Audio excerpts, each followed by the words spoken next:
सभी छात्रों को इस चैनल को सब्सक्राइब कर लेना है ताकि भविष्य में इनका लाभ उठाया जा सके। इस चैनल के माध्यम से भविष्य में भी कॉमर्स की क्लासेस चलती रहेंगी ताकि आपकी समस्याओं का समाधान भविष्य में भी किया जा सके।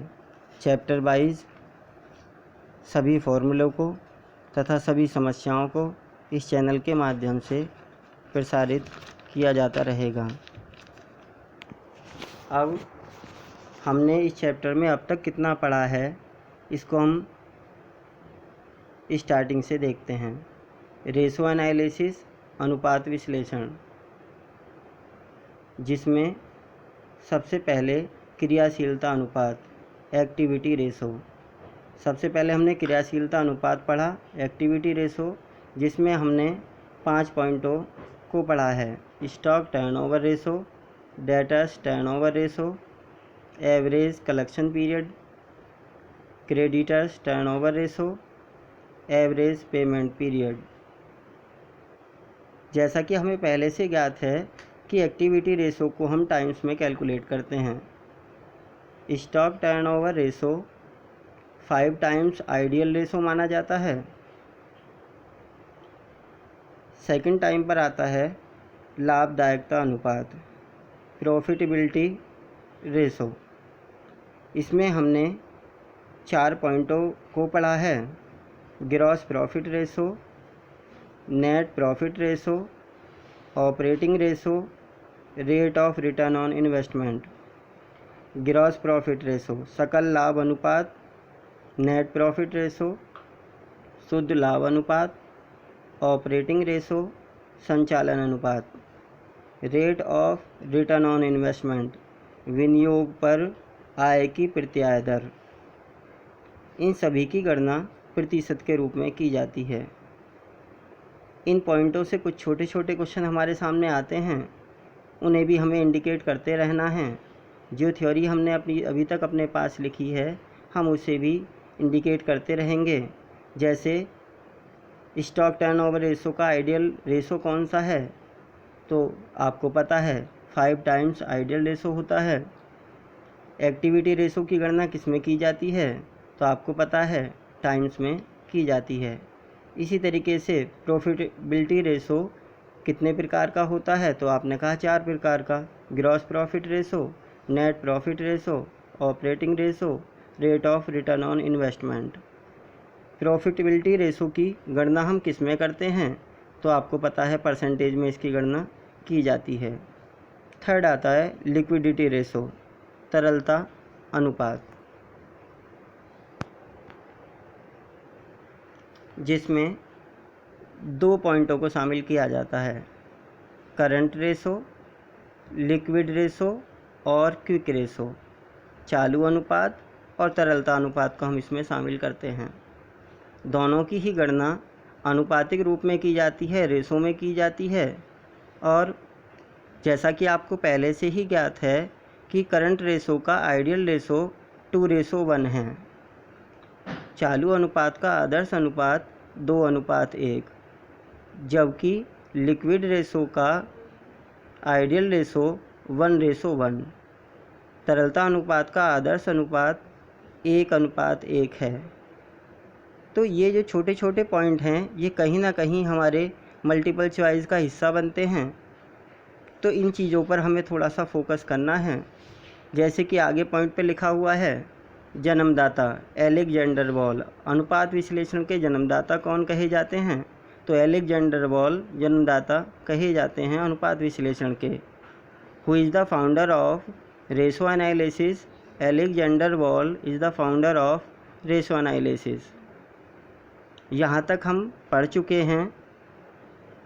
आगे हमें पढ़ना है शोधन क्षमता अनुपात, सोल्वेंसी रेशो, जिसमें 4 पॉइंटों को शामिल किया जाना है। ऋण क्षमता अनुपात, डेब्ट इक्विटी रेशो, स्वामित्व अनुपात, प्रॉपर्टी रेशो, कुल संपत्ति ऋण अनुपात, total assets on debts ratio, ब्याज आवरण अनुपात, इंटरेस्ट कवरेज रेशो। शोधन क्षमता अनुपात क्या है, इसको हम इसकी परिभाषा से पढ़ेंगे। शोधन क्षमता अनुपात से आशय फर्म की दीर्घकालीन ऋणों को चुकाने की क्षमता से है। इसकी गणना अनुपात में की जाती है।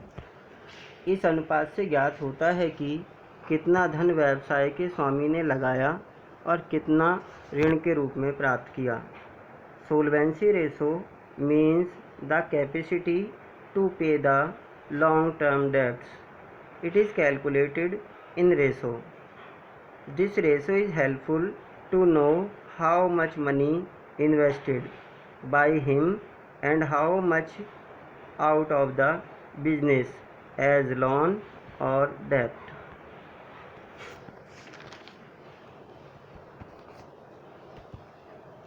ऋण समता अनुपात। ऋण समता अनुपात डेब्ट इक्विटी रेशो के बारे में भी हमें पढ़ना है।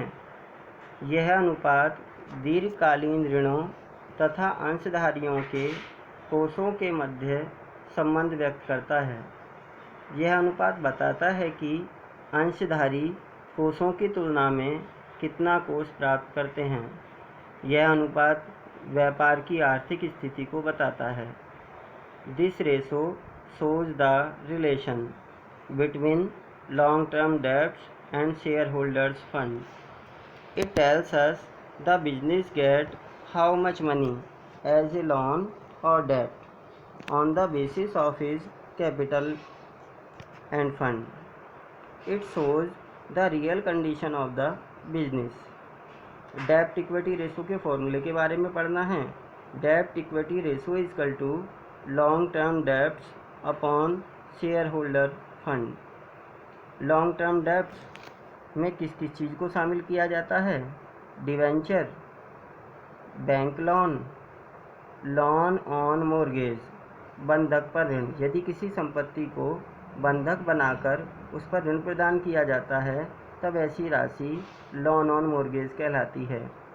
लोन फ्रॉम फाइनेंशियल इंस्टीट्यूशन, वित्तीय संस्थाओं से लिया गया ऋण। पब्लिक डिपॉजिट, सार्वजनिक जमा, इन सभी को हम लॉन्ग टर्म डेब्ट्स में शामिल करते हैं। फॉर्मूले का दूसरा हिस्सा है share holder fund. Share holder fund में शेयर कैपिटल में दो चीज़ों को हम शामिल करते हैं, equity share capital, preference share capital. Reserve and surplus, reserve संचय एंड सरप्लस आधिक्य, संचय और आधिक्य को हमें शामिल करना होता है। 2:1 is an ideal ratio of डेब्ट इक्विटी रेशो। 2:1 ऋण समता अनुपात का आदर्श अनुपात माना जाता है। सभी छात्र अब तक का पढ़ा हुआ जितना हम अभी तक हमने पढ़ा है उस सबको ध्यानपूर्वक अपनी कॉपियों से देखेंगे। उनसे संबंधित फॉर्मूलों को हमें याद करना है, छोटे छोटे पॉइंटों को हमें इंडिकेट करना है, जिसकी सहायता से कल अगली वीडियो के माध्यम से आपका टेस्ट लिया जाना है, जिसमें मल्टीपल चॉइस क्वेश्चन ना होकर केवल आपको ही एक आंसर लिखना है। वीडियो के साथ साथ अपनी रफ कॉपी साथ में रख के और हम वीडियो को चलाकर साथ साथ ही हम उसका आंसर अपनी कॉपी पर लिखते हुए चलेंगे और बाद में आंसर मैच करने के बाद अपना स्कोर सेंड करेंगे।